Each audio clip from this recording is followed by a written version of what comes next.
Hello students. तो आज के हमारे हिंदी के लेक्चर में हमारा लेसन नंबर 14 है कुएं का मेंढक। तो वो हम आज पढ़ेंगे। ओके बच्चों, तो आपको सबसे पहले क्या करना है, आपकी फेयर बुक में लेसन नंबर 14 का हेडिंग देना है कुएं का मेंढक एंड देन आपको शब्दार्थ लिखने हैं। ओके, तो चलो सबसे पहले हम शब्दार्थ देखते हैं। तो फर्स्ट है घमंडी। घमंडी मीन्स की अभिमानी। क्या? अभिमानी। अभिमानी मीन्स की कंसिडर्ड। क्या? कंसिडर्ड। देन विशाल। विशाल मीन्स की बड़ा, ग्रांड। देन बड़ाई। बड़ाई मीन्स की प्रशंसा, स्तुति, प्रेज। ओके, देन तुलना। तुलना मीन्स की मुकाबला करना किसी से, मिलान, टू कंपेयर। हम कंपेयर करते हैं ना, ये बड़ा है ये छोटा है, वैसे मीन्स की तुलना। ओके, देन मुसीबत। मुसीबत मीन्स की आफत, ट्रबल। चीखना। चीखना मीन्स की जोर से चिल्लाना, श्रिक। देन बाढ़। बाढ़ मीन्स की नदी आदि के जल का फैलना, सैलाब, फ्लड आ जाता है ना, वैसे। भरोसा। भरोसा मीन्स की विश्वास, ट्रस्ट। ओके, तो ये हो गए हमारे शब्दार्थ। तो अभी हम लेसन देखते हैं। तो कुएं का मेंढक वो हमारे लेसन का नेम है। तो कुएं का एक मेंढक बहुत घमंडी था। तो कुएं का एक मेंढक था। कुएं का मेंढक मतलब कि वो कुएं में रहता था। ओके, तो वो मेंढक था, वो बहुत ही घमंडी था। घमंडी मीन्स कि उसको बहुत घमंड था अपने पर। उसका नाम था बिक्खू। तो कुएं में जो मेंढक रह रहा था उसका नाम क्या था? बिक्खू था। बिक्खू कैसा था? बहुत ही घमंडी था। जब भी कोई मेंढक उसके पास आता वह उसके सामने अपने कुएं की बड़ाई करने लगता। तो जब भी कोई मेंढक दूसरे कोई मेंढक उसके पास आता तो दूसरे मेंढक के पास वह अपने कुएं की बहुत बड़ाई करता। बड़ाई करता मतलब कि बहुत बड़ी बड़ी बातें करता। एक बार कहीं से बहकर समुद्र का एक मेंढक उसी कुएं में आया। तो एक बार कहीं से, क्योंकि बाढ़ आई थी इसीलिए पानी में बहकर एक मेंढक था, वो कुएं में आ गया। तो समुद्र का एक मेंढक कुएं में आ गया। क्यों? क्योंकि समुद्र का में बाढ़ आई थी, है ना, बाढ़ आई थी, तो उसमें वो बहकर कुएं में आ गया। बिक्खू के पूछने पर उसने अपना नाम साचू बताया। तो जो समुद्र का मेंढक था वो कुएं में आ गया था, तो फिर बिक्खू ने उससे पूछा कि आपका नाम क्या है? तो उसने अपना नाम क्या बताया? साचू बताया। तो कुएं का मेंढक था उसका नाम क्या था? बिक्खू था। एंड समुद्र का जो मेंढक था उसका नाम क्या था? साचू। ओके, उसने कहा कि घूमने फिरने के चक्कर में वह रास्ता भूल गया और भटक कर यहाँ तक आ पहुँचा। तो फिर साचू ने क्या बताया कि घूमने फिरने के चक्कर में वह रास्ता भूल गया, वो अपने समुद्र का रास्ता भूल गया और भटक कर यहाँ तक आ पहुँचा। वह जल्दी ही समुद्र लौट जाना चाहता था। तो साचू है वो जल्द ही अपने समुद्र में लौट जाना चाहता था। स्वागत सत्कार के बाद बिक्खू ने साचू से सवाल किया। तो फिर बिक्खू ने उसका स्वागत किया, उससे सब कुछ पूछा ना कि तुम कहाँ से आए हो, तुम्हारा नाम क्या है, वो सब कुछ हो गया। उसके बाद बिक्खू ने साचू से एक क्वेश्चन पूछा, क्या तुम्हारा समुद्र भी मेरे इस कुएं जितना ही बड़ा है। तो भिक्षु ने क्या पूछा कि क्या तुम्हारा समुद्र भी मेरे इस कुएं जितना ही बड़ा है? तो देखो इधर 2 मेंढक दिए है ना। तो साचू मुस्कुराया और बोला, अरे भाई यह कैसा सवाल है? तो फिर साचू ने मुस्कुरा कर क्या बोला कि अरे भाई यह कैसा सवाल है? भला कहीं इस छोटे से कुएं की तुलना विशाल समुद्र से की जा सकती है? इस कुएं से बहुत बड़ा है हमारा समुद्र। तो साचू ने क्या बोला कि अरे भाई यह कैसा सवाल है? भला कहीं इस छोटे से कुएं की तुलना विशाल समुद्र से की जाती है? क्योंकि कुआं है वो तो छोटा होता है पर समुद्र तो कितना बड़ा होता है ना। इसलिए साचू ने कहा कि समुद्र और कुएं की तुलना नहीं की जा सकती, उसके कंपेयर नहीं किया जा सकता है। इस कुएं से तो बहुत ही बड़ा है हमारा समुद्र, ऐसा साचू ने भिक्षु से कहा। तो भिक्षु ने आंखें तरेर कर साचू की ओर देखा। वो तो हैरान रह गया कि ये साचू क्या बोल रहा है। तो भिक्षु ने ऐसे साचू की ओर देखा, फिर कुएं में एक छलांग लगाई और कहा, तो क्या इतना बड़ा है तुम्हारा समुद्र? तो फिर ऐसी साचू की बात सुनकर भिक्षु तो हैरान रह गया।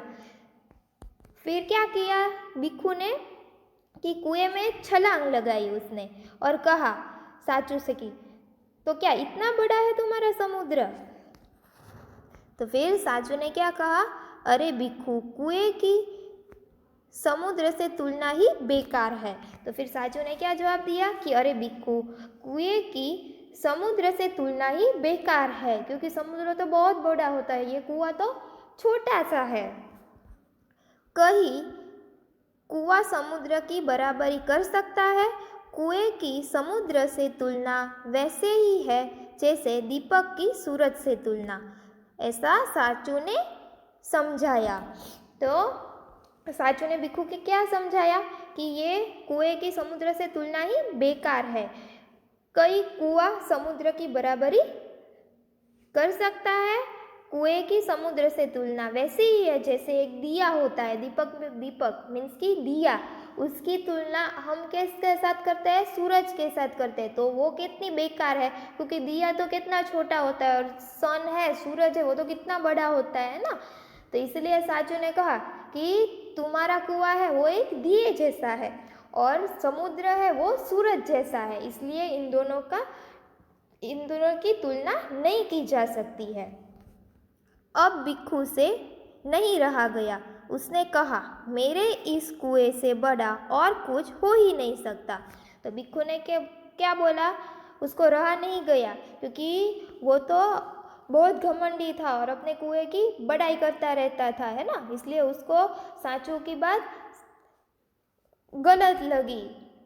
इसलिए भिक्षु ने कहा कि मेरे इस कुएं से बड़ा और कुछ हो ही नहीं सकता है, तुम झूठ बोल रहे हो। तो भिक्षु ने साचू को क्या बोला कि तुम झूठ बोल रहे हो, मेरे कुएं से बड़ा कुछ हो ही नहीं सकता है। गप मारने की तुम्हारी आदत है। तो भिक्षु ने साचू से क्या बोला, गप मीन्स की झूठ बोलना तुम्हारी आदत है, बड़ी बड़ी बातें करनी तुम्हारी आदत है। तुम जल्दी इस कुएं से निकलो, नहीं तो मैं धक्के मारकर तुम्हें बाहर निकाल दूंगा।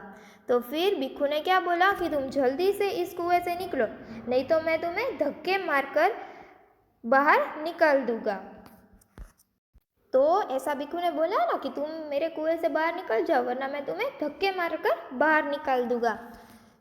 फिर अचानक दोनों को बाहर बहुत शोरगुल सुनाई दिया। बकरियां मैमे और गायें बाय बाय करती भाग रही थी। लोगों के चीखने चिल्लाने की आवाज़ें भी आ रही थी। तो दोनों ने अचानक बाहर बहुत शोर हो रहा था, वो दोनों को सुनाई दिया। तो बकरियां मैं कर रही थी, गायें भी बाय बाय करती हुई भाग रही थी, बकरियां भी भाग रही थी और बाकी लोगों भी चिल्लाने की आवाज़ आ रही थी। बाकी लोग हैं वो चिल्ला रहे थे तो उसकी आवाज़ भी आ रही थी। जरूर गांव पर कोई मुसीबत आई है, भिक्षु ने अंदाज़ा लगाया। तो भिक्षु ने अंदाज़ा लगाया कि जरूर गांव पर कोई मुसीबत आई है। साचू ने लोगों को कहते सुना कि बाढ़ का पानी गांव में घुस आया है।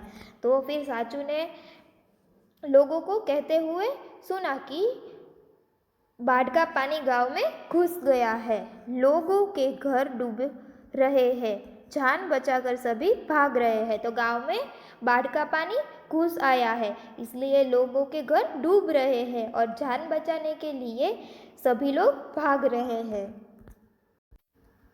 कुछ ही पलों में कुआं भी बाढ़ के पानी में डूब गया। तो बाढ़ आ गई थी गांव में, इसीलिए सारे लोग भाग रहे थे और कुछ ही पलों में कुआं भी बाढ़ के पानी में डूब गया। पानी का बहाव इतना तेज था कि दोनों बहते बहते समुद्र में पहुंच गए। तो साचू और भिक्षु थे, वो कहाँ पे थे? कुएं में थे, है ना, भिक्षु के कुएं में थे। तो उसका कुआं था वो भी बाढ़ के पानी में डूब गया था। फिर पानी का बहाव इतना तेज था कि दोनों मीन्स की साचू और भिक्षु दोनों बहते बहते समुद्र में पहुंच गए। साचू खुश था कि वह अपने घर आ गया। तो साचू तो बहुत खुश हो गया। क्यों? क्योंकि वो अपने घर वापस आ गया था। उसने भिक्षु से कहा, यही है हमारा समुद्र। तो फिर साचू ने भिक्षु से क्या कहा कि देखो यही है हमारा समुद्र। भिक्षु आंखें फाड़ फाड़ कर चारों तरफ फैले पानी को देख रहा था। तो भिक्षु आंखें फाड़ फाड़ कर चारों तरफ फैले पानी को देख रहा था और उसको यकीन नहीं आ रहा था कि कुएं से भी इतना बड़ा समुद्र हो सकता है। उसे समुद्र का न ओर दिखाई देता था न छोर, मीन्स कि उसका समुद्र का किनारा दिखाई नहीं दे रहा था, चारों तरफ पानी पानी ही दिखाई दे रहा था। उसे अब भी भरोसा नहीं हो रहा था कि उसके कुएं से भी बड़ा कुछ हो सकता है। तो भिक्षु को भरोसा नहीं हो रहा था कि उसके कुएं से भी बड़ा कुछ हो सकता है। वह बार बार अपनी आंखें बंद करता और सोचता कि कहीं यह सपना तो नहीं। फिर भिक्षु ने क्या किया, बार बार वो अपनी आंखें बंद करता और फिर सोचता कि क्या कहीं यह सपना तो नहीं। देखो ये क्या कौन है? भिक्षु है। वो देखो कैसे देख रहा है, आंखें फाड़ फाड़ कर समुद्र को देख रहा है, और ये साचू है। जब उसे पूरा भरोसा हो गया कि यह सपना नहीं सच है, तब उसने अपने खराब बर्ताव के लिए साचू से माफ़ी मांगी। तो जब भिक्षु को पूरा भरोसा हो गया कि यह सपना नहीं है, ये तो सच है, तब उसने अपने ऐसे खराब बर्ताव के लिए साचू से माफ़ी मांगी। क्योंकि भिक्षु ने ऐसा कहा था ना कि तुम मेरे कुएं से बाहर निकल जाओ, तुम झूठ बोल रहे हो, ऐसा खराब बर्ताव किया था। इसलिए भिक्षु ने फिर साचू से माफ़ी मांगी और आंखें खोल देने के लिए उसे धन्यवाद दिया। क्योंकि भिक्षु को तो ऐसा लग रहा था कि कुएं से बड़ा कुछ हो ही नहीं सकता। तो साचू ने उसको समझाया था ना, इसलिए अभी उसकी आंखें भी खोल गई। इसीलिए भिक्षु ने साचू को धन्यवाद किया। ओके, तो यहाँ पे हमारा लेसन नंबर 14 कुएं का मेंढक फिनिश होता है। Thank you students.